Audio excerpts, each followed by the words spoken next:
हितभावी तरी दंबदुरी ठेवा, चित्त शुद्ध सेवा देवाची। आवडे विठ्ठल गायजे एकांती, अलभ्य तो येते लाभ घरा। पुण्य पावन पवित्र गोदावरी मैयाच्या या पवित्र भूमीमध्ये हरिहरेश्वर आश्रमाच्या या मंदिर प्रांगणात हरिहरेश्वर मंदिराच्या मूर्ती प्राण प्रतिष्ठा सोहळा आणि कलशारोहण सोहळा या निमित्ताचं औचित्य साधत परिसरातील सर्व भाविकांच्या मनामध्ये परमात्म प्रेम निर्माण व्हावं या हेतूनं संतांच्या विचाराचा जागर घडून आणण्याकरता आयोजित केलेला हा महोत्सव हरिभक्तीपरायण परमपूजनीय आचार्य भगवान शास्त्री महाराजांच्या पवित्र अशा या इच्छेपोटी आपण सर्वजण या ठिकाणी उपस्थित आहात। ही भूमी साधूने सिद्ध केलेली भूमी आहे। ज्या भारत देशातल्या आम्ही लेकरे, त्या देशाची जी महती आहे ती महती संतत्वामध्ये आहे। जगाला कसं जगलं पाहिजे हे जगून दाखवणारी भारतीय संत परंपरा आहे। ज्या देशातले आम्ही लेकर आहोत त्या देशाच्या संतांनी जगाच्या समोर आपल्या संस्कृतीचा प्रचार करत असताना ज्या वेळेला अमेरिकेसारख्या श्रीमंत राष्ट्राच्या पुढे एक भगव्या कपड्यामधला फक्कड विरक्त त्यागी संन्यासी जगभर या संस्कृतीची प्रचारणा करत होता, त्यावेळेला अमेरिकेसारखी श्रीमंत राष्ट्र ज्या महात्म्याच्या पुढे वाकून पायघड्या टाकत होती त्या पवित्र स्वामी विवेकानंदाचा हा देश आहे। त्या देशाचा गौरव वेगळा आहे। तो गौरव हा संतांच्या त्यागानं गौरविलेला आहे। आणि आपलं हे शिंगवेगाव एका सिद्ध महापुरुषानं आपल्या साधनेनं सिद्ध करून ठेवलेलं गाव आहे। सिद्ध योगीराज गंगागिरी महाराज ना, गोविंदगिरी बाबा, गोविंदगिरी बाबांनी या परिसरामध्ये प्रत्येकाच्या अंतःकरणामध्ये गोविंदाचं प्रेम मिळावं याकरता आपलं जीवन त्यागानं जीवन जगत आपल्या साधनेनं केवळ त्यागच जीवनामध्ये आचरण करत प्रत्येकाच्या मनामधला गोविंद या ठिकाणी अनुभवून देण्याकरता ज्याने आपली साधना आयुष्यभर केली ती पवित्र भूमी ही शिंगवे गावाची आहे। म्हणून या भूमीचा गौरव वेगळा आहे। मला आश्चर्य वाटलं की आमचे भगवानजी या ठिकाणी येऊन थांबलेत। मी आलो नव्हतो, येण्याचा योग आला नव्हता। तसा आमचा हा महात्मा थांबण्यासारखा नाही कुठे एका जागेवर, मनात आलं की निघाले बाबा। हे आमचे वेगळे महापुरुष आहेत। आपलं जीवन समाजाकरता केवळ वेचलं पाहिजे ही प्रेरणा ज्या स्वामीजींनी आमच्या हृदयामध्ये बिंबवली त्या परमपूज्य आदरणीय प्रातस्मरणीय स्वामी भारतानंदजी महाराजांची असणारे बागेमध्ये फुललेली फुलं इथं जी बसलेली ती फुलं फार जगाला सुगंध देण्याकरता जगतील। आणि ज्या वेळेला वाटलं की जग सुगंध घेत नाही निघाले दुसरीकडे सुगंध देण्याकरता। ही वेगळ्या भूमीतली फुलं आहेत। आज या ठिकाणी आमचे हरिभक्तीपरायण बालयोगी ऋषिकेश महाराज आहेत, आदरणीय रामायणाचार्य दादा महाराज आहेत, रामगड संस्थानचे महंत आमचे बाळासाहेबजी आहेत, बाकी गावातील जुने आता मला सर्वांची नावं पाठ नाहीत, सुंदर मृदंगाचार्य आहेत, गायनाचार्य आहेत, माझ्याबरोबर आले हर्षद महाराज आहेत, त्या सर्व गायनाचार्यांची नावं मला ज्ञात नाही, पण आपण उपस्थित सर्वच या गावामध्ये काहीतरी असलं पाहिजे, यामध्ये नक्कीच साधनेची सिद्धता असली पाहिजे। त्याशिवाय आमचा भगवानजी सारखा महापुरुष इथे थांबणं शक्य नाही। आणि अभी भी ऐसा मत समझो कि हाँ रुक गए हैं, ऐसा मत समझो, कभी निकल पड़ेंगे वो पता नहीं चलेगा आपको। आणि पुन्हा गंमत अशी आहे, आमचे सगळे कमीत कमी 50 मंडळी थे, सगळेच ब्रह्मचारी आणि सगळ्याचेच आश्रम आहेत, कहाँ भी रुक जाएंगे क्या कुछ बात नाही। पण या ठिकाणी सुंदर या भूमीमध्ये आल्यानंतर जे चैतन्य जाणवतं आणि त्या चैतन्यामध्ये साधू लोकांना थांबवून घेण्याची तुमच्या गावकऱ्याची सेवावृत्ती हे ज्या वेळेला ही पाहिल्यानंतर लक्षात येते त्यावेळेला कळतं की या ठिकाणी महात्मे का थांबतात, हे तुमच्या सेवेचा परिणाम आहे. आणि या प्रसंगानं माझ्याकडे हा चिंतनाचा योग आलाय. तसं तर इथं सर्व बसलेली मंडळी म्हणजे काही सामान्य मंडळी नाहीत, पण कुणीतरी एखाद्यानं बोलावून आपण सर्वांनी नवलानं ऐकावं हा त्याच्या मागातली भूमिका आहे.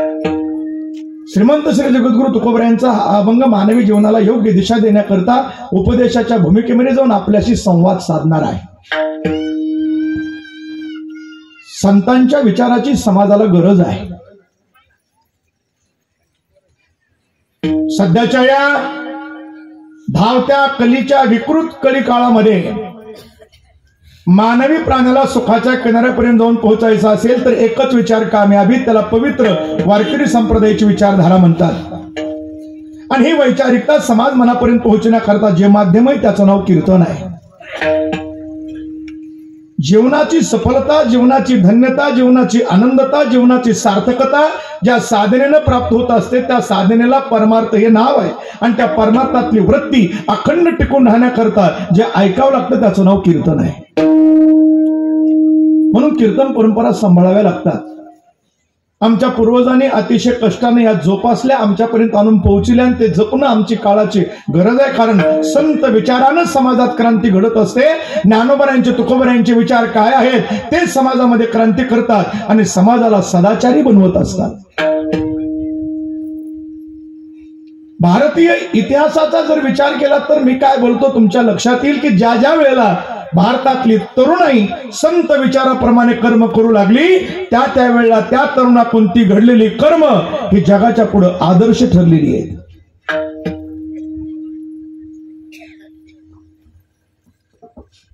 छत्रपती शिवाजी राजासारखा महापुरुष, एक तरुण सम्राट महापुरुष श्रीमंत श्री जगद्गुरु तुकोबरायांच्या विचाराप्रमाणे कर्म करू लागतो त्यावेळेला त्या महापुरुषानं ती केलेली कर्म ही स्वराज्य निर्माण करत असतात. म्हणून जीवनामध्ये बदल, सद्विचाराची पेरणी ही संतांच्या विचाराशिवाय होत नाही. अभंगाशिवाय, ज्ञानोबरांच्या ओवीशिवाय जीवन परिवर्तित होत नसतं. कवितेनं गाण्यानं मेळ लागत नसतो. त्याला संत विचारच असावे लागतात. म्हणून उपदेश कोणाचा सांगायला तर कुणीही तयार आहे. आता कमर बांधणं सगळ्यात सोपी गोष्ट कमर बांधणंच आहे सध्या, काय अवघड नाही. मी सांगत असतो गमतीनं जुन्या काळामध्ये जर आमच्या माता माऊलीला जर चांगली भाजी करायची असेल तर अगोदर मसाला बनवा लागायचा. आणि मसाला बनवायचा असेल तर ती मिरची, लसूण, सगळं कांदा, सगळ्या गोष्टी वेगवेगळ्या समप्रमाणात त्या योग्य प्रमाणात तळावा लागायच्या. ते तळून एकत्र कुटावं लागायच्या आणि कुटून त्या समप्रमाणात एकत्रित करावं लागायच्या. मग मसाला तयार आणि मग मसाल्यानंतर फोडणी आणि मग भाजी. आता तसं नाही. आता मसाला तयार करायची गरज नाही, रिकाम्या पुढे मिळायला लागल्या. रेडीमेड पुढे मिळतात. फक्त पुढी सोडायला जमलं की भागलं. आणि सध्या पुढ्या सोडणाराचाच काळ आहे. आमचं लय अवघड आहे, काय सांगायचं. उपदेशकाच्या 3 गोष्टीचा विचार करावा लागतो. उपदेश, उपदेशक आणि उपदेश्य. उपदेशक कोण आहे, उपदेश कोणाला करायचा, अनुपदेश काय आहे याचा विचार महत्वाचा आहे. कोणाच्याही शब्दामध्ये क्रांती करण्याची ताकद नसते. ते सामर्थ्य शब्दाचं नसतं. ते शब्द ज्या महापुरुषाच्या मुखातून येतात त्यांचं सामर्थ्य हे समोरच्याचं हृदय परिवर्तित करून त्याला योग्य दिशेला लावत असतं.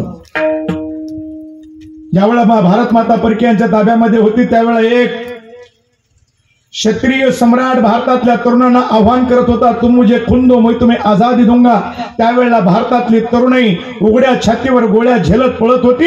ही किमया शब्दाची नव्हती. ते शब्द ज्या सुभाषचंद्र बोसच्या मुखातून निघत होते त्यांचं सामर्थ्य तरुणाला छातीवर गोळ्या झेलायला प्रेरित करत होतं. म्हणून बोलतो कोण याला किंमत आहे. उपदेश कोणाचा ऐकावा याला फार महत्व आहे. कुणाचाही उपदेश फलद्रूप होत नाही. आणि या तरुणांनी ज्या ज्या वेळेला क्रांती केली ती कोणाच्याही उपदेशाने केली नाही.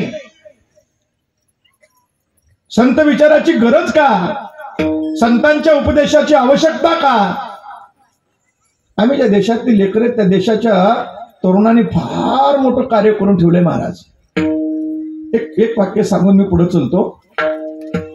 आपल्या पित्यानं निर्माण केलेलं साम्राज्य, त्या साम्राज्याचं रक्षण करत असताना प्रत्येक क्षणाला वाट्याला आलेली लढाई, त्या लढाईमधून वेळ काढत पाठीमागल्या समाजाकरता काहीतरी उपदेश शिल्लक राहावा म्हणून 2 संस्कृतचे ग्रंथ आमच्या हातामध्ये समर्पित करत आपली धर्मनिष्ठा प्रतिपादत करत तापलेल्या सळ्या डोळ्यामध्ये झेलत मृत्यूला आलिंगन देणाऱ्या धर्मवीर संभाजीराजाची ही भूमी आहे. ही जी त्यागाची प्रेरणा आहे ही संतांशिवाय दुसरं कोणी प्रेरित करू शकत नाही. म्हणून चलत चलत आणखीन एक वाक्य आहे का, या देशातल्या लोकांनी आतापर्यंत त्यागी लोकांचीच पूजा केली, भोगी लोकांची नाही. त्यागी लोकांचीच केली आहे. भारत शब्द त्यागाचा आहे. या शब्दातल्या प्रत्येक अक्षरामध्ये त्याग आहे. आपल्या देशाचं नाव आहे भारत, इंडिया नाही. इंडियाचा आमचा काही संबंध नाही, ती इंग्रजांनी केलेला खोडसाळपणा आहे. इंडिया शब्द हा पुल्लिंगी बी नाही, स्त्रीलिंगी बी नाही. हे मुद्दाम खोडसाळपणा केलाय ना, आमची लोक इडी आहे. भारत शब्द आहे. भारत शब्द सांगतो आणि पुढे चलतो. सोन्याचं सिंहासन तयार आहे, प्रजेने स्वीकार केलेला आहे, मंत्रीगणांनी मान्यता दिलेली आहे, गुरुवर्याने आज्ञा केलेली आहे. अखंड भारताचं सम्राट पद प्राप्त होतंय. सोन्याचा मुकुट घ्यायचा आणि अखंड भारताचं सम्राट पद भोगत ऐश्वर्यामध्ये राहायचं असताना देखील माझा सावत्र भाऊ 14 वर्षे वनवासामध्ये असताना मी या राजगादीचा का स्वीकार करावा, या एका पवित्र विचारानं 14 वर्ष धरणी मातेच्या कुशीमध्ये गवताचं आसन करून झोपणारा भरत आहे. म्हणून हा भारत आहे. भारत शब्द केवळ शब्द नाही, त्याच्या पाठीमागं फार मोठा त्याग आहे. असो, मला माझा मुद्दा एवढा मांडायचा आहे की त्यागाची प्रेरणा ही संतांशिवाय दुसऱ्या कोणाकडून होऊ शकत नाही. म्हणून उपदेशक कोण असावा याचा फार महत्वाचा विचार आहे. महाराजांच्या शब्दामध्ये सांगायचं तर घरी रांडा पोरे मरती उपवासी, सांगे लोकापाशी ब्रह्मज्ञान. याचा अर्थ घरची लेकरबाळ उपाशी मरतात असा नाही. याच्यातच नाही तर देणार कुठून असा त्याचा अर्थ आहे. उपदेश बघा, दोघांना अधिकार आहे. एक संतांना, दुसऱ्या श्रुती मातेला. अहितापासून काढी ती हित देवनी वाढविती नाही, श्रुती परोती माऊली जगा. आणि दुसरी संतांना अधिकार आहे. तुकोबऱ्यासारखं सामर्थ्य काय असतं, ज्यांच्याकडे सामर्थ्य तेच उपदेशाचे अधिकारी असतात. अधिकार तैसा करू उपदेश अधिकार तैसा करू उपदेश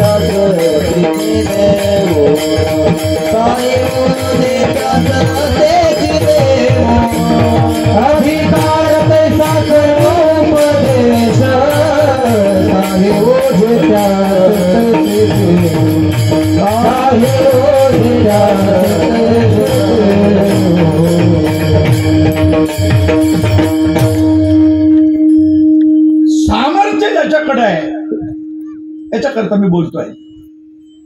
छत्रपती शिवाजीराजे तुकोबऱ्यांचे कीर्तन श्रवण करत, कीर्तन कसं ऐकावं हे शिवाजीराजाकडून शिकावं. शिवाजीराजे तुकोबऱ्यांच्या कीर्तनात आल्यानंतर सर्वांगाचे कान करून श्रवण करत, आणि श्रवण करत असताना एवढी श्रद्धा, एवढा भाव, एवढं प्रेम आणि एवढी तन्मयता की आश्चर्य वाटेल की तुकोबऱ्यांचं एक कीर्तन ऐकल्याबरोबर शिवाजीराजांच्या अंगामध्ये वैराग्य निर्माण झालं आणि जंगलात जाऊन साधना करावी अशी इच्छा प्रगट करू लागले होते शिवाजीराजे. मात्र खबर आईसाहेबाला गेली. मैत्री भावाच्या चरित्रामध्ये याचा उल्लेख आहे. आईसाहेबांनी तुकोबऱ्याकडे आले आणि तुकोबऱ्यांकडे पुढे पदर पसरला. महाराज, तुमच्या सर्वांची कीर्तन चालू राहावीत म्हणून एक मुलगा मी भवानी मातेकडून मागून घेतलाय, आणि त्याला जर संन्याशी कराल तर उद्या या देशात संन्याशी आपल्याला पाहायला मिळेल का याचा विचार करावा. तुकोबरे म्हणले, आईसाहेब तुम्ही काळजी करू नका. प्रत्येकाच्याच गळ्यामध्ये माळा घालून त्याच्या अंगाला राख लावून उपदेश करणारा मी साधू नाही.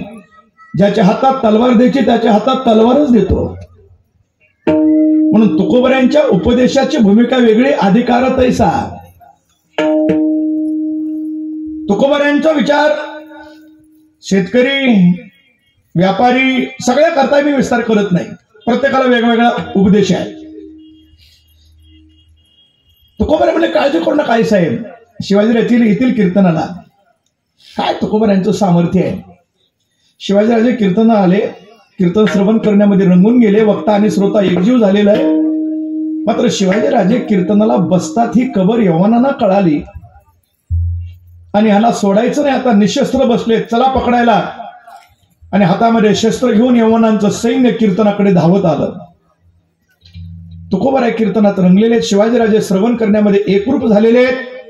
शिवाजीराजांना आजूबाजूला काय चाललंय याची खबर नाही, कारण महाराजांच्या मुखातला निघालेला शब्द चातक पक्षासारखा आपल्या हृदयामध्ये साठवण्याकरता आसुसलेले शिवाजीराजे आहेत. आमचं ऐकणं मोठं गमतीचं असतं. महाराजाचे शब्द आम्हाला कमी ऐकू येतात, पण तिकडे हळूच कोपऱ्यात बोललेलं लवकर ऐकू येतं. माणसाची काय गंमत आहे ती मला आणखीन कळायला नाही. माणसाची एक गंमत आहे महाराज, माणसाला मोठ्यानं बोललेलं ऐकू येत नाही, हळू बोललेलं लवकर ऐकू येतं, कानातल्या कानात लवकर कळतं. शिवाजीराजे कीर्तनात रंगलेले, शत्रूचं सैन्य हातामध्ये शस्त्र घेऊन आले, सोडायचं नाही, निशस्त्र बसलेले. कीर्तनला वेढा पडला. महाराजांचं लक्ष नाही शिवाजीराजांचं. मात्र तुकोबारायांची नजर गेली. तुकोबाराय हसले. आहा, हे संधी साधू लोक राजे कीर्तनात बसलेले बघून संधी साधण्याकरता आले. ते संधी साधूचं कामच असतं, संधी साधणं. ज्याचं ज्याचं काम बिघडलं त्याचं काम साधून देणारा साधून, आणि आपलं साधून घेणारा संधी साधू, ही सरळ व्याख्या आहे. कीर्तनला वेढा पडला, सैन्य जवळ येऊ लागलं. तुकोबारायांचं काय सामर्थ्य महाराज, तुकोबारायांची आगाध शक्ती आहे. ज्या वेळेला सैन्य कीर्तनात आलं, वाकून बघितलं तर कीर्तनात बसलेली प्रत्येक व्यक्ती शिवाजी राजासारखी दिसू लागली. प्रत्येक व्यक्ती शिवाजी राजासारखी दिसणं एवढ्या चमत्कारापुरतं तुकोबारायाकडे बघायचं नाही, कारण साधूकडे पाहत असताना चमत्काराच्या नजरेनं पाहायचं नसतं. चमत्काराकरता साधू नसतात. अरे साधू हाच एक चमत्कार आहे, दुसऱ्या काय चमत्काराच्या अपेक्षा? चमत्कारापुरतं तुकोबारायाकडे बघायचं नाही. तुकोबारायांचं एक वेगळं वैशिष्ट्य आहे. म्हणून तुकोबारायांचा विचार हा जगातल्या प्रत्येक तत्ववेत्यानं केलेला आहे. प्रत्येक तुकोबारायांचं सामर्थ्य सांगतोय मी. कीर्तनात बसलेली प्रत्येक व्यक्ती शिवाजी राजासारखी दिसते, एवढा चमत्कार महत्वाचा नाही. माझं पुढचं वाक्य ऐका. आमच्या तुकोबारायांच्या विचारामध्ये, तुकोबारायांच्या शब्दामध्ये एवढं सामर्थ्य आहे. तुकोबारायांकडे येणाऱ्या प्रत्येक व्यक्तीच्या अंगामध्ये छत्रपती बनण्याचं सामर्थ्य निर्माण करायची ताकद ही तुकोबारायांच्या विचारात आहे. का तर तुकोबारायांचे समर्थ आहे. धन्य तुकोबा समर्थ,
बरोबर आहे, समर्थ आहे. सामर्थ्य भव समर्थ, ज्याच्याकडे सामर्थ्य त्याला समर्थ म्हणावं. पण इतक्या व्याख्येपर्यंत मी थांबत नाही. माझी पुढची व्याख्या आहे, स्वतः मोठं होणं याला सामर्थ्यवान म्हणण्यापेक्षा आपल्याकडे येणाऱ्याला जो सामर्थ्यवान बनवतो तो समर्थ आहे. पण तुकोबारे आमचे असे समर्थ आहे, त्यांच्याकडे येणाऱ्याच्या ठिकाणी सामर्थ्य प्रदान करतात. म्हणून उपदेशक कोण आहे याला महत्व आहे. तुकोबारे उपदेशक करतात.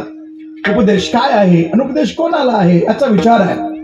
तुकोबाऱ्याचा सुंदर उपदेश आहे. तुकोबारे म्हणतात, माणसासारखा उत्तम देह मिळालेला असताना या देहानं स्वतःच्या हिताचा विचार केला पाहिजे, दुसऱ्याचा बिलकुल नाही. दुसऱ्याच्या हिताकरता जगायचं नाही, स्वतःच्याच हिताकरता जगायचं. महाराजांचं स्पष्ट मत आहे, करी आता बापा स्वहिताचा स्वार्थ, दुसऱ्याचा करायचा नाही. माणसं म्हणतील तुम्ही काय नवं सांगायला, आम्ही त्याच्यासाठी तर जगतो. काय माणसालाच हित करता येतं. मला सांगा, बैलानं किती जरी कष्ट केले, किती जरी प्रयत्न केले, ते बैलाला हित करून घेता येत नाही. कष्ट किती जरी केले तरी त्याला काय मिळणार आहे? वाळलेली वैरण. पण काही जरी नाही मिळालं तरी कष्ट केल्याशिवाय राहत नाही. कोण? विठाला विठाला.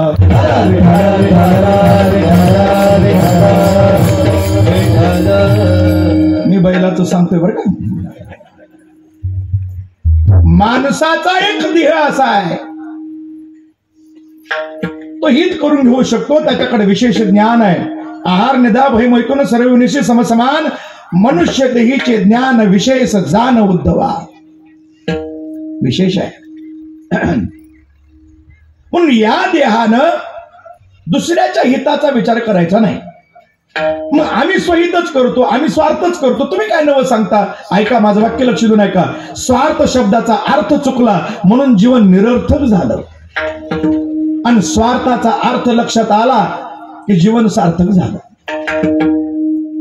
स्वार्थ कळायला पाहिजे. नेमका स्वार्थ म्हणजे काय आपल्या कळण्याकरता सांगतो. तोपर्यंत धरा, तोपर्यंत ज्याच्यामुळे सुख होतं त्याला स्वार्थ समजा, तोपर्यंत. मग पैसा आपण आपल्या हिताकरता कमवतो का दुसऱ्या करता?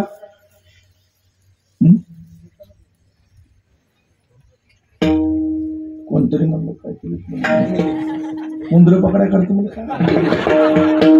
काहीतरी म्हणजे ऐकू आलं. हा, मोबाईल सायलेंट करायचं सांगायचं राहिलं बरं का. बरं झालं, ती आठवण झाली. फक्त 9 वाजेपर्यंत सायलेंट करा. मोबाईलची आणि तुमची ताटात होईल एवढं पाप मी करणार नाही. सध्याच्या काळामध्ये सगळ्यात मोठं पाप आहे की मोबाईल पासून माणसाला बाजूला नेणं. त्यामुळे 9 वाजता तुमची त्याची गाठ घालून देतो, काय काळजी करू नका. स्वार्थ, पैसा म्हणजे ज्यांना सुख होतं त्याला स्वार्थ समजा, तोपर्यंत. पैसा म्हणजे सुख आहे का? नाही. गाडी म्हणजे सुख आहे का? नाही. बंगला म्हणजे सुख आहे का? नाही. मग स्वार्थ काय आहे तर लक्ष देऊन ऐका. स्वविषयीचा अर्थ ज्याच्या साधला जातो त्याला स्वार्थ म्हणतात. कारण सुख आणि परमात्मा वेगळं नाही, देव आणि सुख एकच आहे. सुख रूपाई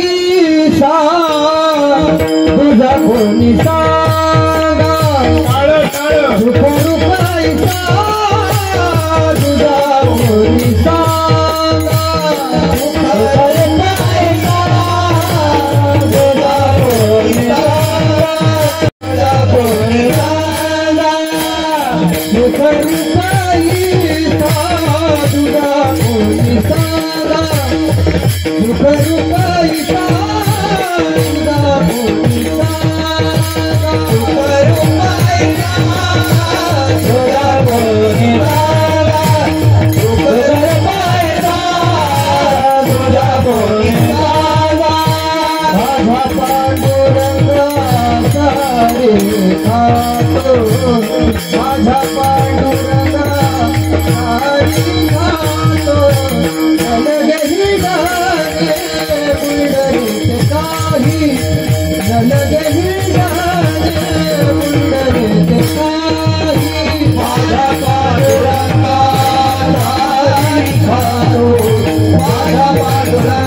नाही, सच्चिदानंद रूपाय किंवा सर्व सुखाचे आगर, आनंदाचा कंद उभा, अनेक प्रमाण बघा. देव म्हणजे सुख आणि सुख म्हणजे देव. आता माझं वाक्य थोडं लक्ष देऊन ऐका. परमात्मा हा सुखरूप आहे आणि परमात्मा रूप आपलं स्वरूप आहे. परमात्मा हा सुखरूप आहे आणि परमात्मा रूपच आपलं स्वरूप आहे. आणि त्या स्वचा अर्थ कळाला की स्वार्थ झाला. स्वरूपच आम्ही परमात्मा रूपच आहे. कारण एक माणूस विहिरीवर गेला, विहिरून त्यानं घागर भरून पाणी आणलं. घागरीतलं पाणी जगात ओतलं, जगातलं पाणी तांब्यात ओतलं, तांब्यातलं पाणी ग्लासमध्ये ओतलं, ग्लासमधलं पाणी फुलपात्रात ओतलं, फुलपात्रातलं पाणी आणि विहिरीतलं पाणी वेगळं काही एकच आहे ना. तसा विश्वातला व्यापक असणारा परमात्मा आणि शरीरातला परमात्मा वेगळा काही एकच आहे. तैसा हृदयामध्ये मी असता सर्व सुखाचा आराम, वेगळा नाही. आता इथं ठेवलेला गुळ आहे, ढिपीतला गुळ वेगळा काही एकच आहे ना, वेगळा थोडाच आहे. तुका म्हणे काही शिकीव कोटे जीव निराळा. स्वरूपच आहे, परमात्मा रूपच आहे. म्हणून आपल्या स्वचा अर्थ कळायला पाहिजे, आपल्या सोला जाणता आलं पाहिजे. मग थोडक्यात मीला. म्हणून एक छोटासा प्रश्न मी तुम्हाला विचारतो. मी चांगला का वाईट? मी चांगला का वाईट? काय बघायला माझ्याकडे माणसं नजर लावून. अरे तुम्हाला 2 तासात मी काय कळणार आहे? एखादा महिनाभर माझ्या बरोबर फिरायला लागून तेव्हा कळून गाडी कुठं कुठं थांबती. 2 तासात मोठं गोड बोलतंय, सुंदर दिसतंय, गोर घुमतंय, मस्त म्हणते काय छान असं नसतं ते. मी म्हणजे मी माझ्याकडे नाही बघायचं. मी शब्द चांगला का वाईट? माणसं मी कर ना, मी म्हणून सगळं असं नाही का म्हणत माणसं. मी आहे म्हणून सगळं. तू मरून बघ, तू मरून बघ ना. परमात्म्याने बरोबर निवेदन लावलं असतंय. नाही तर लय माणसं गमतीची. मी शब्द चांगला का वाईट? वाईट आहे का नाही? बरोबर, पक्क, काही अडचण नाही. आता सांगा. मी वासुदेव तत्वता, मी वासुदेव तत्वता, विचारिता,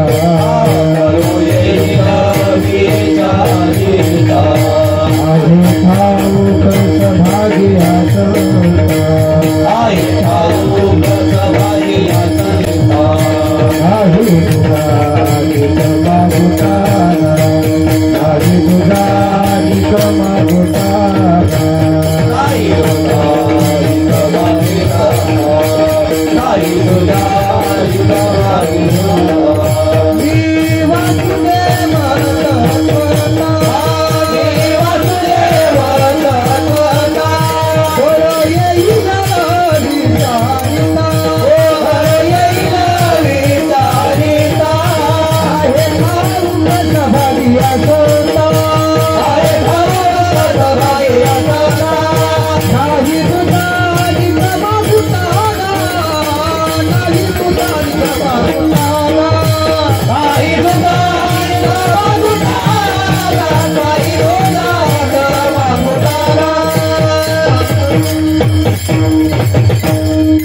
वासुदेव तत्वता.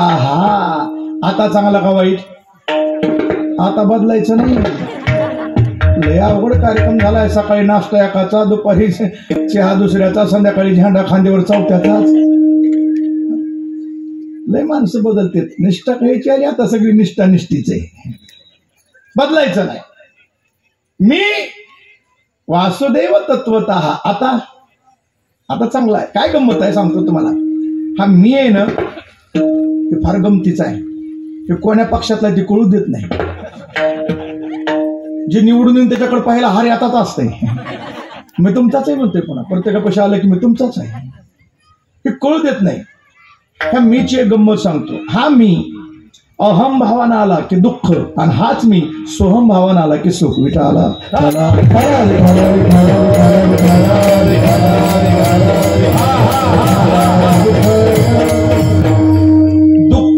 संबंध आणून देणाराच मी आहे आणि सुखाचा संबंध आणणारा बी मीच आहे. अहम भाव आला की दुःख है. और आणखी एक अंदर की बात बताता हूं चलते चलते, बहुत बढ़िया. जगाचा मालक परमपिता भगवान परमात्मा महाराज, त्याला सगळं चालतं, सगळं. एखाद्या वेळेला आंघोळ नाही केली तरी चालेल. एखाद्या वेळेला उद्या पाऊस येताल, दिवस उन्हाळ्याचे बसू वाटायचं नाही. एखाद्या वेळेला आंघोळ नाही केली तरी चालेल. एखाद्या वेळेला अंगावर कपडे फार चांगले नसले तरी चालतील, फटके असले चालतील, आंघोळ नाही केली चालेल, दात एखाद्या वेळा नाही घासले तरी चालतील. त्या शबरीनं कधी दात घासले होते, कधी आंघोळ केली, जाणून बुजून केली नव्हती असं नाही. तिच्या लक्षातच राहत नव्हतं परमात्म्याची वाट पाहण्यामध्ये. कधी दिवस निघून गेले, कधी दिवस उगवला, कधी मावळला, ती भानावरच देहावरच नाही ना. भगवंताने तिथं बघितलं नाही, तिने आंघोळ केली एका दात. बरं त्या टायमाला दात घासाय काय कोलगेट नव्हतं, बबूल नव्हतं, रामदेव बाबाची दंतक्रांती नव्हती, काहीच नव्हतं. पिवळा जर थर दाताला लागलेला, बोर आणली. शबरीला वाटलं जगाचा मालक आलाय, आंबट दिलं तर बरं नाही, आंबट लागली तर देवाला कसं वाटेल. गोड असेल ती देवाला द्यावं म्हणून खाऊन बघण्याकरता बोराकडे दात गेला आणि ते सगळा पिवळा थर बोराला लागला. लक्ष्मणानं बघितलं, खाते म्हणलं आता असलं, लय आवडतंय म्हणलं ह्याला. आता 2 द्रोण केले. लक्ष्मणाला सांगितलं, लक्ष्मणा घ्या ना 1 द्रोण, माझं मगाच पोट भरले, तुम्ही छान म्हणले 2. भगवंताला सगळं चालतं. आंघोळ नाही केली चालेल, कपडे चांगले नसतील चालेल, सगळ्या गोष्टी जमतील. एक गोष्ट चालत नाही, त्याचं नाव आहे अहंकार. आणि ती बी तिळवर सुद्धा चालत.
गंमत आहे काशी महाराज, ज्याला जी भेटून वाटतं तीच भेटतं आणि जी भेटा वाटतं ती भेटत नाही.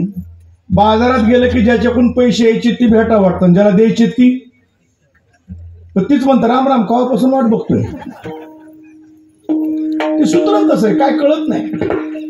देवाला अहंकार आवडत नाही, अभिमान आवडत नाही. देवाच्या घरात अभिमानाचं भूत घुसलं, देवाला वाईट वाटलं. माझ्याच घरात अभिमानाचं भूत घुसलंय. बरं कसं असतंय, मोठ्याच्या घरची भूत काढणं लय अवघड. गरीबाच्या घरी कुणी बी जातं काठी घेऊन झोड पाहिला. मोठ्याच्या घरी अवघड आहे. देवानं विचार केला आपल्या घरचं भूत काढायला जाणता कोण मिळेल. संधी चालून आली. हनुमंतराय फिरत फिरत फिरत द्वारकेला आले होते आणि द्वारकेमध्ये आपलं बागेत गेले. झाड हलविलं, फळं खाली पडली, खाली आपलं बसले भजन करीत. ते झाड हलवायलेलं वानर बघितलं, ती बाग राखणारे 4-2 पळत आले. ए वानर, कुणाला विचारून बागेत आला? हो बाहेर. हनुमंतराय म्हणले मला हो बाहेर. ए वानर, हनुमंतराय म्हणले काय येत नाही म्हणजे जरा जवळ या. असं खून विलं हनुमंतरायने. भैरती भैरे पुन्हा बागेत आले न विचारता. कोणाची बाग आहे काय विचारित नाही, काय नाही. बागेचं वाटलो हो बाई जवळ आहे, अशी जवळ येऊ दिली हाताच्या अंतरावर. हनुमंतरायांनी एक आंब्याचं झाड उपटील आणि जवा घालीन लोटांगण केलं का नाही, सगळे गुहार माडले आणि उठून पळायला लागले. देवा जी आपल्या बागेचं वाटोळ झालं. काय झालं, एक वानर आलाय बागेचा नाश करताय. विचारून आतमध्ये जात नाही. देव म्हणलं तुम्हाला काय जेवाय ठेवलंय का, मग हाकालून द्या. हाकालून द्या, झाड उपटून महागा लागतंय. हाकलून द्यासारखं नाही, ते झाड उपटून लागतंय म्हणले. हा देवाने ओळखलं, एवढा मोठा बलवान माझ्या हनुमंताशिवाय दुसरा कोणी नाही. अतुलित बल हा दुसरा कोण आहे, अतुलित बल आहे. देव म्हणले जाणता चांगला आलाय घरातली भूत काढायला. आणि हनुमंतराय तर मोठे जाणतेत, मनोजीवम मारुतुल्य वेगम जितेंद्रियम बुद्धिमत्ता. एवढंच नाही, भूत काढायचे माहिर आहेत हनुमंतराय. हनुमान चालीसा बघा, भूत पिशाच निकट नाही आले. हनुमंतरायची ताकद आहे. देव म्हणले जाणता चांगला सापडलाय, भूत काढाय हरकत नाही, पण पहिला नंबर कुणाचा लावावा, आपल्या भावाचाच लावा म्हणले, बाकी दुसरा कशाला उगाच. दादा जी बलराम दादा आपलं मस्त धोत्राचा काठ धरून वजनात चलत होते इकडून तिकडं. दादा जी एक छोटस काय काम आहे, आपल्या बागेत एक वानर आले, त्याला जर हाकालून द्या की. दादा असं फुगलं महाराज, माझ्यासारख्या माणसाला वानर हाकालायला माझा अधिकार काय, माझं पद काय, माझी पडते, कोणाला काय काम सांगावं. मनातल्या मनात देवाला महागारी कोणाला काय काम सांगावं. एखाद्या माणसाला म्हणलं का नाही ते टाळ उचलावं, ते असं तुंबतो मारक्या बाई लावणी. माणसाला टाळ, तुला काय शेण काढा ठेवा बघा. अरे टाळाला हात लागायला किती जन्माचं पुण्य लागतंय की साधी गोष्ट वाटली. ज्याला काळाला टाळायचंय त्यानं टाळ हातात घ्यायचा, आणि टाळाला टाळलं की काळानं गिळलंच. टाळ काय सामान्य वाटलं, सामान्य नाही. ते दादा जरा तुंबलं की मारक्या बाईला. देवाला बोलताय ना, तन तन करीत गेलं बैठकीत. दादाची बैठक नेहमी गच भरलेली, 10-5 माणसं टक्क्याला टेकून बसलेली असायची. पहिल्या कपाची मानकरी चहाच्या. आमच्याकडे अशा बैठकी असते तिकडे मारवाड्यात, ठरलेलं असते पहिला काप तिथंच टाकला पाहिजे, दुसरीकडे टाकला किती उठून निघालं. किलो सुपाऱ्या दिवसाला, पोतो साखर महिन्याला. ती बैठक अशी आमच्याकडे आणखीन आहेत काय बैठकीत. दादा आपलं तन करीत गेले बैठकीत, गच भरलेली बैठक. दादा काय काय झालं म्हणजे काय, कोणाला काय काम सांगा, कोणाला माझ्यासारख्या माणसाला वानर हाकला. झालं एवढ्या काय मनावर घेऊ नका, आम्ही आहे चला सगळे मिळून जाऊ, उगा काळजी करू नका, सगळ्याच गोष्टी मनावर घेत चला. ते 25च्या 25 निघाले. भगवान बलराम दादा निघाले, बागेत गेले. हनुमंतराय झाडावर भजन चाललंय, लांबूनच हाक मारले, ए वानर कुणाला विचारून बागेत आला बाहेर होय. हनुमंतराय एक नाही दोन नाही, ते पहिल्या कपाचे मानकरी म्हणले दादा उगा रागवू नका, उगा चिडचिड करू नका, आम्ही जातो त्या शिफ्टाला देतो फेकून. एवढं काय झालं. मग 4 जण पुढे सरकले, शिफ्टीला झटका मारला, पण हीच आदर झाली खालून. दादा म्हणले क्या हुआ रे. दादा जरा अवघड दिसायले. बाकीचे राहिलेले 10 जण म्हणले दादा उगा तुम्ही, आम्ही आहेत ना, तुम्ही काय काळजी करता. ते 10 जण पुढे सरकले, त्याने धरलं, त्याने झटका मारला, ती मी खालून आदर. काय झालं रे. दादा एक करंटच बसायला लागलाय. किलो सुपाऱ्या संपत की दिवसाला जरा वाडा. दादा खरंच वेळ लागला, तुम्ही येऊन बघा. बलराम दादा गेले, हे 25 जण सगळ्यांनी मिळून शिफ्टीला धरलं, असा झटका मारला की हनुमंतरायने केलं उड्डाण 200 फूट वरी. ही सगळे शिफ्टीला टांगली, घंटी टांगली उड्याशी. जे निघालं का नाही वेगाने विमान महाराज नीट रामेश्वराच्या समुद्राकडं. दादा म्हणे बाबा कुठे घेऊन चालला, म्हणले फुकटात 4 धाम यात्रा, अजिबात काळजी करायचं काम नाही. म्हणले 4 धाम झाल्याशिवाय सुट्टी नाही, मध्ये आधी कुणी यात्रा सोडायची नाही. समुद्रामध्ये आदळलं, तिथून निघाले की जगन्नाथपुरी. जगन्नाथ अरे आता बद्रीनाथ, मग द्वारका. मग जगन्नाथपुरीहून निघाले बद्रीनाथाला. मध्ये लागलं मध्य प्रदेश MP, आणि मध्य प्रदेश मध्ये जंगल भरपूर आहेत, आणि नेमकं जंगल लागलं बोरीचं. तुम्हाला बोरी झाड माहिती का, त्याला 2 प्रकारचे काटे असतात, एक वडीत आणि दुसरं फाडीत. बोरीला 2 प्रकारचे. आणि त्या बोरीच्या जंगलातून यांचं विमान घुसलं. 500ची स्पीड, सगळं वस्त्र हरण झालं, लंगोटी सुद्धा नाही. दिगंबरपंथी जे निहून आदळलं महाराज द्वारकेच्या शिवावर दान दिशी. जायचं कसं? सगळे बांधाच्या आडुशाला. अंधार पडू द्या, दिवस मावळू द्या, आणि त्याच्या घराला मागून दरवाजा आहे त्यानं जा, कपडे घाला ना आम्हाला घेऊन या. अंधार पडायची वाट बघायला बरोबर 6:30 वाजता गावात दौंडी आली. भगवंतानं दौंडी द्यायला लावली. ऐका, आपले बलराम दादा शत्रूवर विजय मिळवा गेले. त्यांना विजय मिळालेला आहे.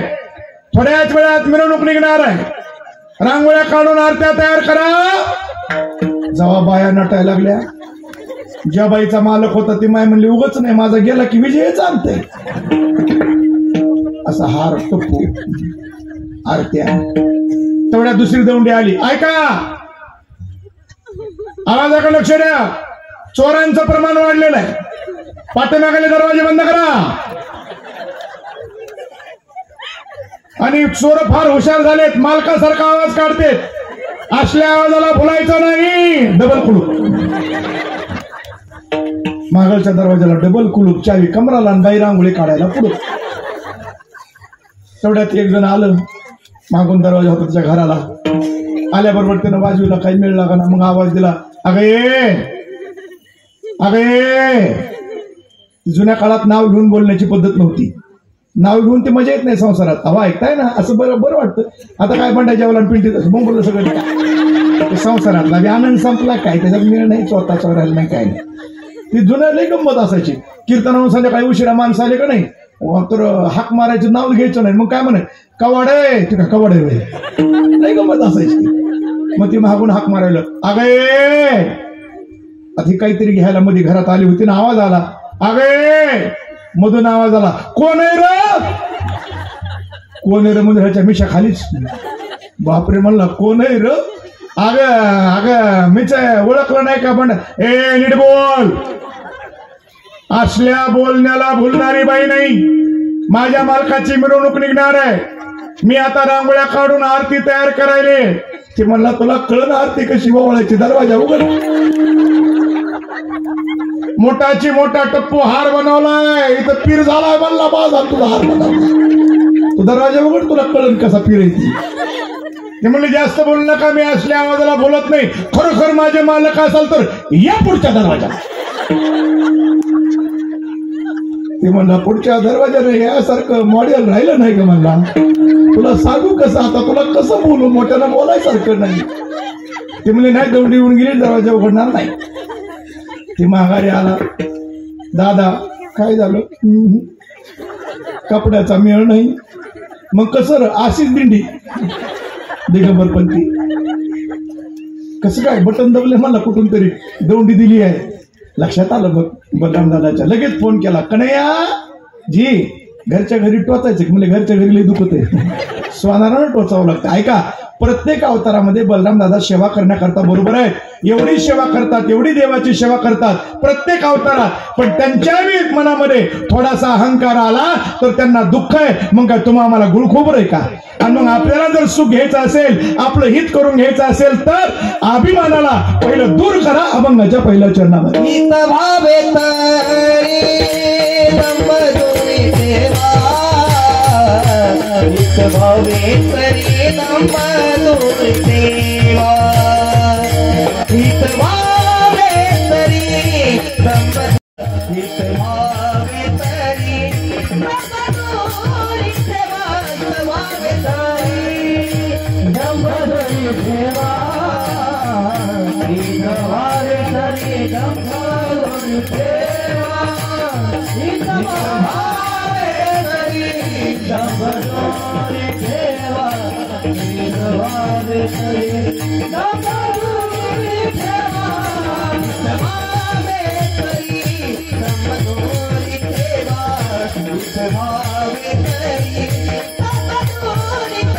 हित भावे तरी नंबदुरी सेवा, हित भावे तरी नंबदुरी सेवा, हित भावे तरी नंबदुरी सेवा, हित भावे तरी नंबदुरी सेवा, हित भावे तरी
आवडे विठ्ठल गाईले काठी आवडे विठ्ठल गाईले काठी आवडे विठ्ठल गाईले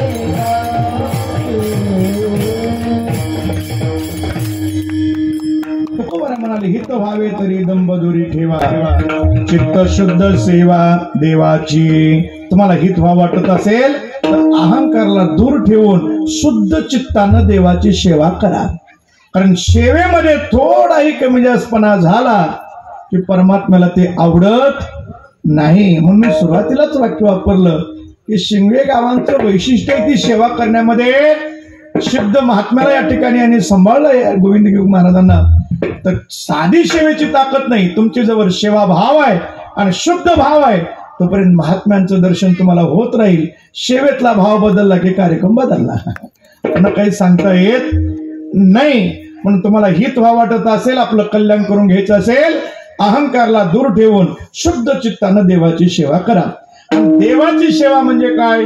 सेवा ते आवडी उच्चारावे विठोबा रखुमाई विठोबा रखुमाई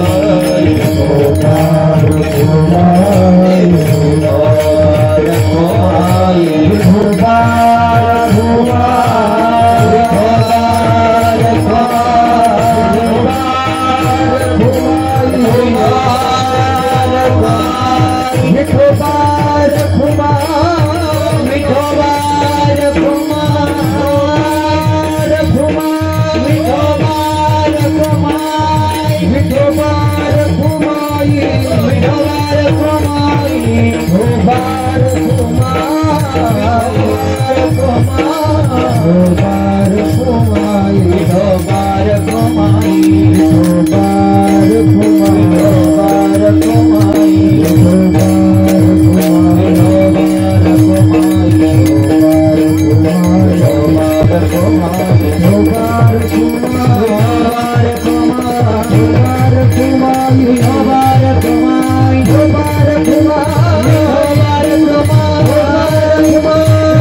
व्हावे तरी दंबदुरी ठेवा.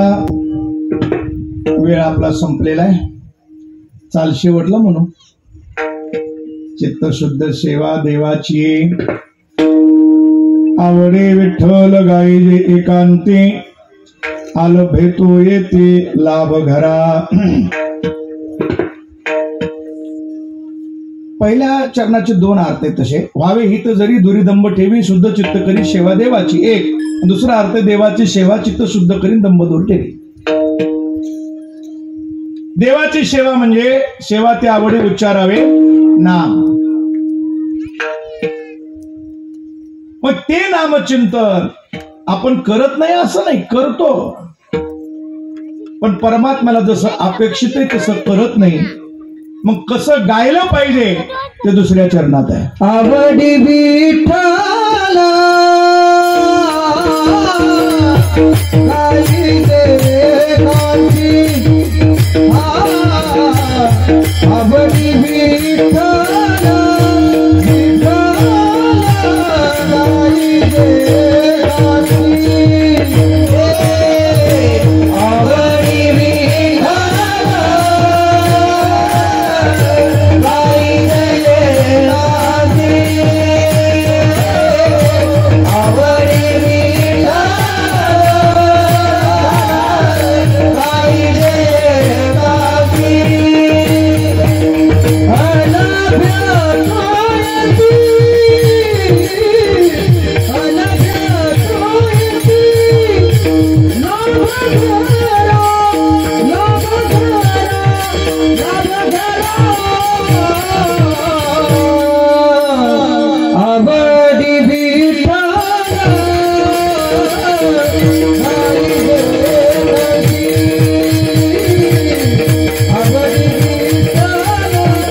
कसं गायचे, आवडी गायचे.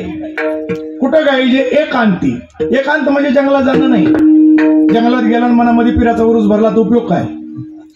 मग अंतःकरणामध्ये निर्माण होणाऱ्या अनेक प्रकारच्या विचाराच्या वृत्तीचा अंत एकह कांत, इथे एकांत. मग कुठेही बसा, असं एकांती आवडी गायचे. फायदा काय? आलभे तो लाभ येती घरा. आलबेला म्हणजे हांडा पडत नाही सोन्याचा घरात. विग्रह आहे का? घरा येती तो लाभ आलभे विठ्ठल एकांती आवडी गायची. घरला येणं हाच लाभ आहे. माझी वेळ संपली, फक्त एक प्रश्न त्याचं उत्तर पाहून मी थांबणार आहे. घरला येणं हाच लाभ आहे. आता माझ्या प्रश्नाचं उत्तर असं द्या, आपण ज्या घरी राहतो ते घर आपलं आहे का? नाही. नक्की? पक्क? मग कीर्तन सुटल्यावर तुम्ही कुणाच्या घरी जाणार? बरं, बाबाचा आश्रम बी 4 गुंठ्याचा, इथं बी मानणार नाहीत आपण, नाहीतर त्याला रुंदवावं लागेल. मग बसणार नाहीत ना सगळे. बरं, घर आपलं नाही तर मग कुठेतरी जाऊन फिरण्यापेक्षा माझ्या जीवाला कशाला घोर बोराडे महाराजा कीर्तनाला माणसं गेली, कुणाच्या बी घराने घुसली का माझी वाय? मग आपण ते घर आपलं नाही हे नक्की आहे. मग आपलं घर कुठे सांगा तर कीर्तन सोडतो, नाही तर तांबडं फुटू द्या, कोर विचार. ज्या घरी आपण राहतो ते घर आपलं नाही, मग आपलं कुठे आहे? आणि आपलं जर दुसरं आहे तर इतक्या दिवस तुम्ही कुणाच्या घरात राहतो आता? ऐका, ते घर या घराचं आहे. हे बोले मृतिकेचे मंदिर, हे बी घर आहे. या घराचं अन्न वस्त्र आणि निवारा. आपलं कुठे? ज्ञानदेवा घर चिदानंदी परमात्मा तत्व हे आपलं घर आहे. आणि त्या घराची प्राप्ती होणं हा सगळ्यात मोठा लाभ आहे. घरा येती तो लाभ आलभ्य विठ्ठल एकांती आवडी गायची. आता काय करावं? महाराज म्हणले, इकडे लक्ष द्या, इथं कुणाला बी बसवायचं नाही. ही जागा बहुत बढिया. माणसं कुणालाही बसतील तर पुन्हा रडत बसतील. पुन्हा अनेकांतरी न द्यावी वस्ती, करावी हे शांती वासनेची. आणि मग काळ समोर उभा असल्यानंतर त्याला परतून लावणारा बाण आपल्या जवळ असला पाहिजे. विनाकारण ह्या वाचन काहीतरी वेचण्यापेक्षा त्या बाणाचा विचार करा शेवटच्या चरणात. तुका म्हणे बाण आणि अंतरीता, तुका म्हणे बाण आणि निर्वाणीचा, तुका म्हणे बाण आणि निर्वाणीचा, तुका म्हणे बाण आणि निर्वाणीचा, तुका म्हणे बाण आणि निर्वाणीचा, तुका म्हणे बाण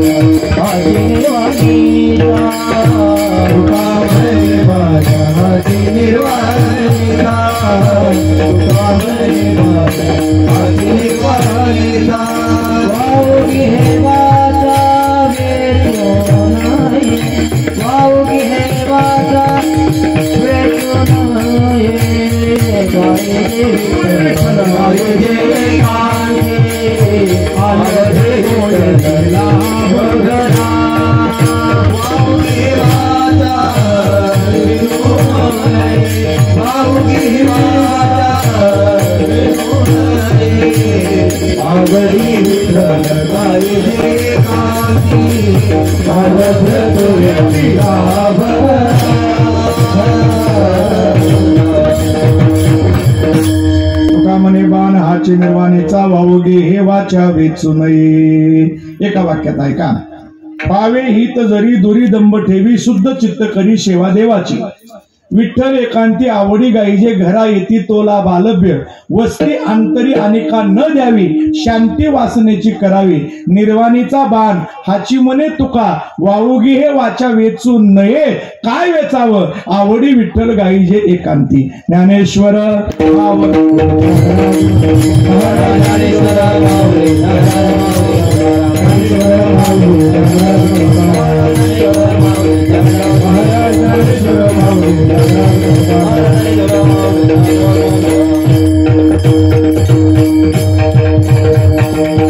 एक 2 मिनिटं माझा नेम असतो मायबाप आपण भारताच्या भूमी जन्माला आलो भाग्यवान आहेत हिंदू धर्मात जन्माला आलो परम भाग्यवान आहे दुर्दैवाने आपल्या जाती पुष्कळ पंथ पुष्कळ संप्रदाय पुष्कळ आपण आपल्या भांडत राहतो पण याद राखा आपण जर एकत्रित नाही आलो धर्मभावाची जोपासना जर नाही केली तर येणाऱ्या काळात रस्त्यानं फिरता यायचं नाही परत एकदा छत्रपती शिवाजी महाराज जन्माला येण्याची वाट बघावी लागेल पण वेळ निघून गेलेली असेल एकत्रित या धर्मभावाची जोपासना करा लेकरावरती संस्कार करा जगातला श्रीमंत माणूस पैशावाला नाही बिल्डिंगवाला नाही ज्याची मुलं निर्व्यसनी आणि सदाचारी आहेत तो श्रीमंत आहे आणि ज्याची मुलं व्यसनी आणि दुराचारी आहेत त्याच्यासारखा दरिद्री माणूस या जगात दुसरा कोणी नाही म्हणून लेकरावर संस्कार करणं गरजेचं आहे केवळ मुलं जन्माला घालणं महत्वाचं नाही काय करायचे खोरवाडा भरलेला कोई चिल्ली कोई एकच असा पण शिवाजी राजासारखा म्हणून संस्कार महत्वाचे 5 मुद्दे मी नेहमी सांगतो पहिला मुद्दा सकाळी उठल्याबरोबर कपाळाला गंध लावा